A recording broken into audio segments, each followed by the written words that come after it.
दोस्तों, एक करोड़पति महिला एक सुबह जब अपने बच्चे को स्कूटी पर बैठाने के बाद उसे स्कूल छोड़ने के लिए जाती है, तभी उसकी नजर एक सब्जी वाले पर पड़ती है जो उसे काफी देर से घूर कर देख रहा था। उसके बाद वह करोड़पति महिला भी उसकी तरफ देखने लगती है और यह सिलसिला कुछ दिनों तक ऐसे ही चलता रहता है। लेकिन उसके बाद अचानक से एक दिन वह करोड़पति महिला अपने बच्चे को स्कूल छोड़ने के बाद वहां से वापस लौटते समय उस सब्जी वाले के पास पहुंचती है और उससे बातें करने लगती है। अब थोड़ी देर तक दोनों में बातें होती है और बातें होने के बाद वह करोड़पति महिला उस सब्जी बेचने वाले व्यक्ति से शादी करने के लिए बोलने लगती है। तो आखिर कौन थी वह करोड़पति महिला और क्या होता है इस कहानी में आगे? पूरी सच्चाई जानने के लिए वीडियो को अंत तक जरूर देखें। तो दोस्तों, उत्तर प्रदेश के मुरादाबाद जिले के एक छोटे से गांव में एक लड़का रहा करता है जिसका नाम है अविनाश, जिसके परिवार में उसके माता पिता के अलावा और कोई नहीं है। अब चूंकि अविनाश अपने घर का अकेला वारिस था, तो इसी वजह से उसके पिता मेहनत मजदूरी करके अपने बेटे को पढ़ाना लिखाना चाहते थे और वो चाहते थे कि वह पढ़ लिख कर कोई बड़ा आदमी बने। इसी वजह से उन्होंने अपने बेटे की पढ़ाई लिखाई में कोई कसर नहीं छोड़ी और उसको अच्छे से अच्छे स्कूल में पढ़ाने की कोशिश की। इसी वजह से उन्होंने पास ही के शहर में उसका एडमिशन एक अच्छे से स्कूल में करवा रखा था और वहीं से वह अपनी पढ़ाई कर रहा था।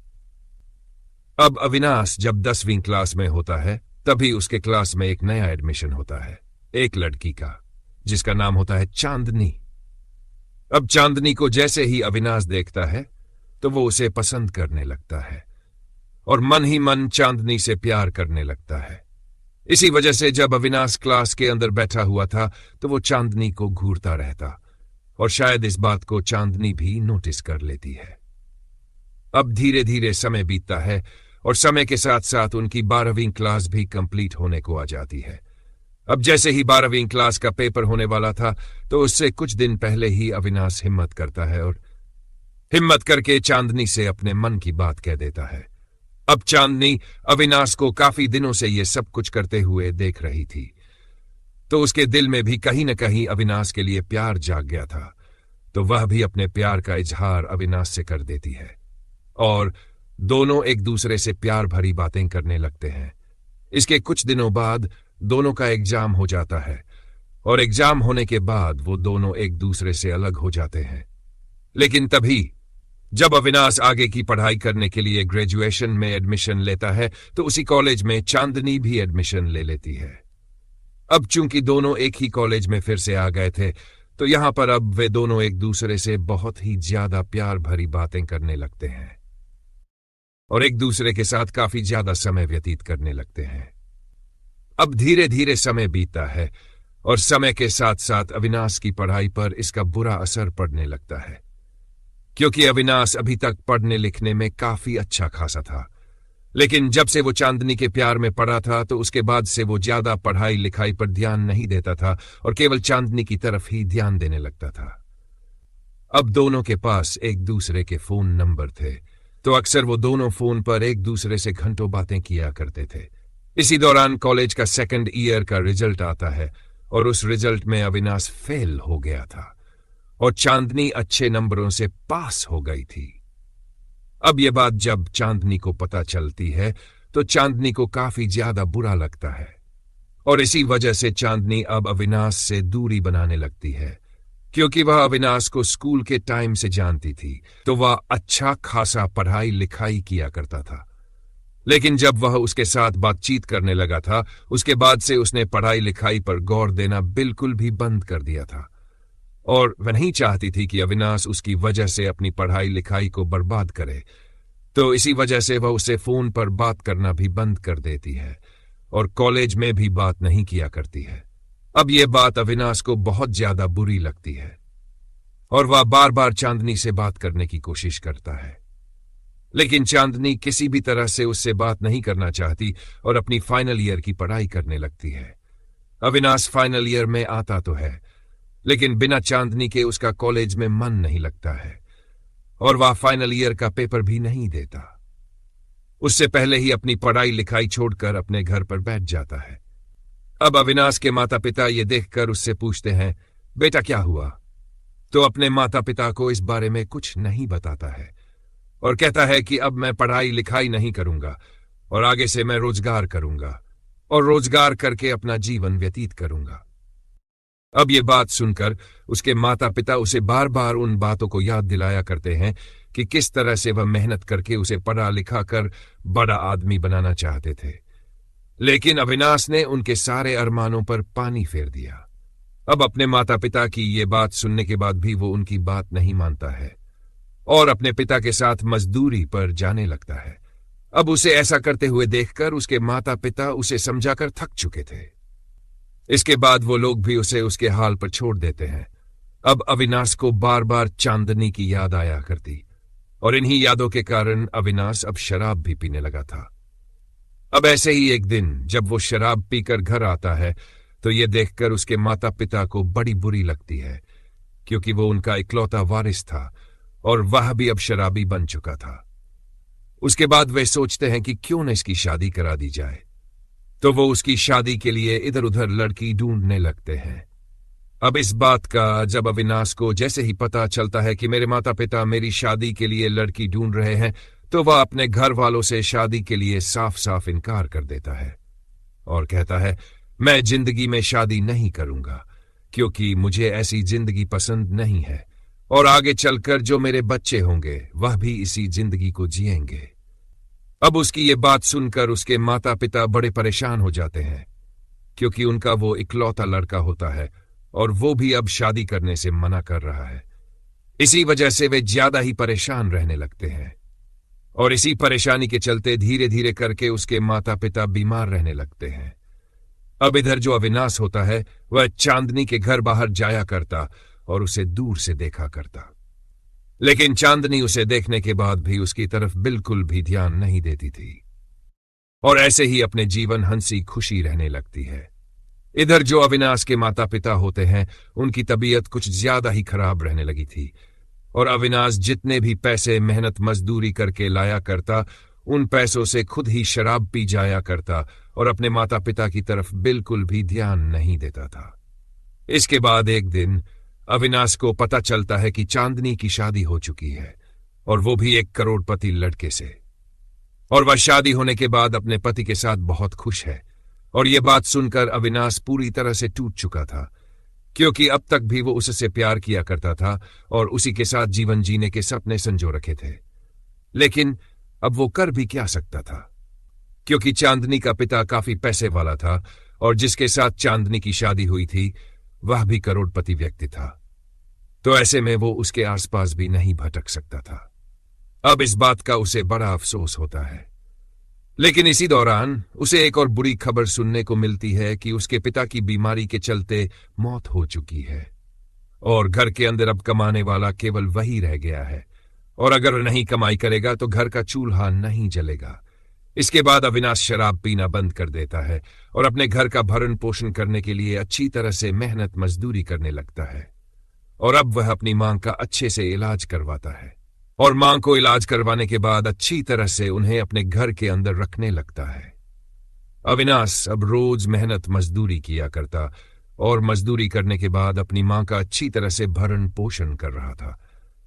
अब उसकी मां जब कभी भी उससे शादी के लिए बोला करती तो वह शादी करने से साफ साफ मना कर दिया करता और कहता, मां जब तक आप हो तब तक मैं आपकी सेवा करता रहूंगा और उसके बाद अपने जीवन को ऐसे ही व्यतीत कर लूंगा, मुझे शादी बिल्कुल भी नहीं करनी है। अब बेटे की इस बात को सुनकर उसकी मां और भी ज्यादा फिक्र करती है और फिक्र करने के बाद वो और भी ज्यादा बीमार रहने लगती है और इसी बीमारी के चलते उसकी मां की भी मौत हो जाती है। अब अविनाश अपने माता पिता की मौत के बाद बिल्कुल अकेला रह गया था और यह अकेलापन उसे बहुत ज्यादा परेशान किया करता था।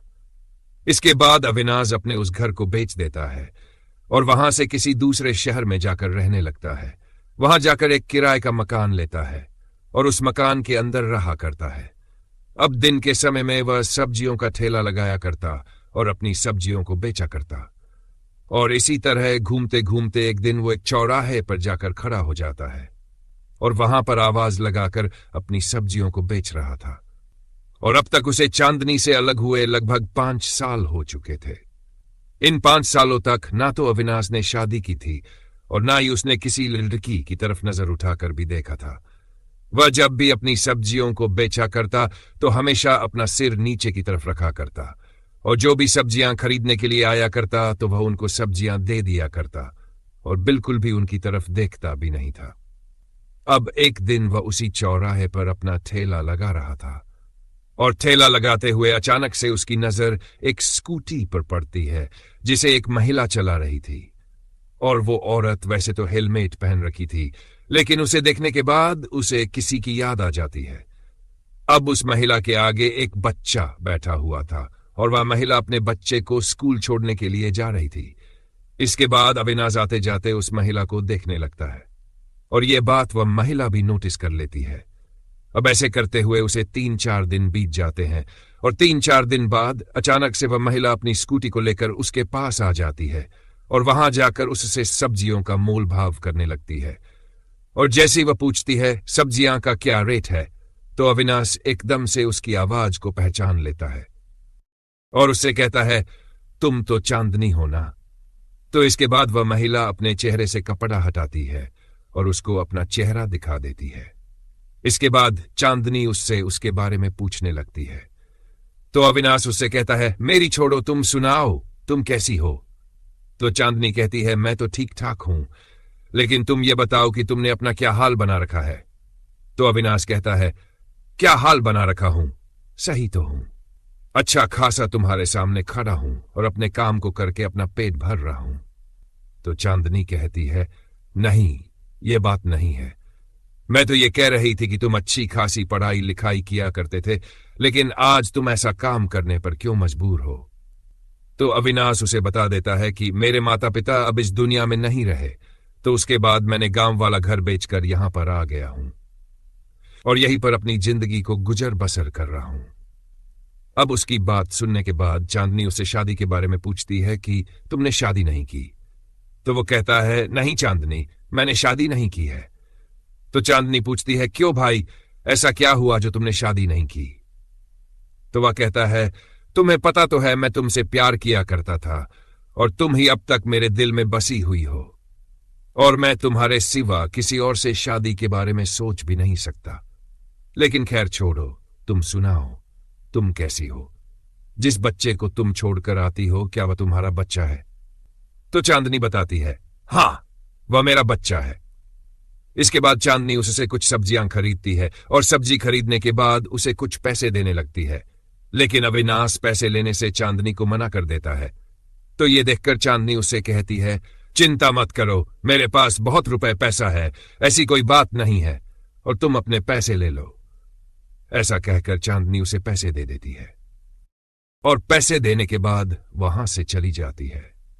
इसके बाद चांदनी जब भी अपने बच्चे को स्कूल छोड़ने जाया करती तो अविनाश ठेला लगाकर खड़ा रहता और उसके चेहरे पर एक अलग सी चमक दिखाई देने लगती थी। अब चांदनी जब अपने बच्चे को स्कूल छोड़कर वापस आया करती तो अविनाश से सब्जियां खरीद लिया करती और सब्जियां खरीदने के बाद सब्जियों को घर ले जाया करती और अब यह रोज रोज का हो गया था।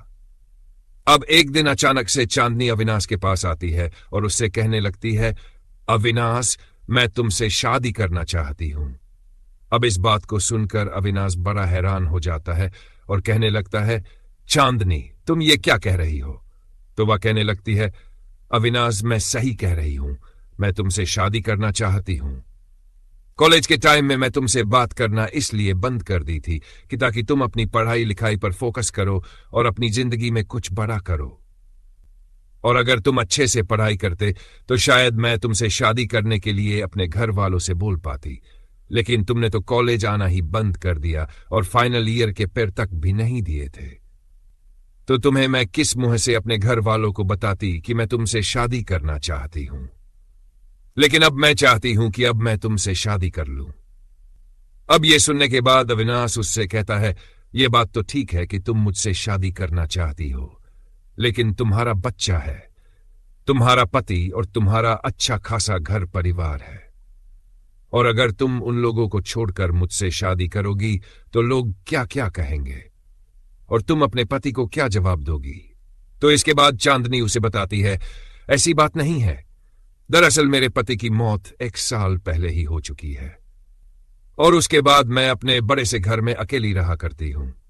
मैं बाहर से जितनी स्ट्रांग दिखाई देती हूं उतना ही अंदर से डरा करती हूं कि ना जाने कौन कब कहां पर मेरा गलत फायदा उठा ले। इसी वजह से मुझे बहुत डर लगा करता है। इसी वजह से मैंने कई बार शादी करने के लिए सोचा भी था, लेकिन फिर जब मैं अपने बच्चे की तरफ देखती हूं तो यह ख्याल मेरे दिमाग से निकल जाता है और मैं शादी करने का ख्याल अपने दिमाग से निकाल देती हूं, क्योंकि कोई दूसरा पति आएगा तो वह मेरे बच्चे का पता नहीं किस तरह से ख्याल रखेगा।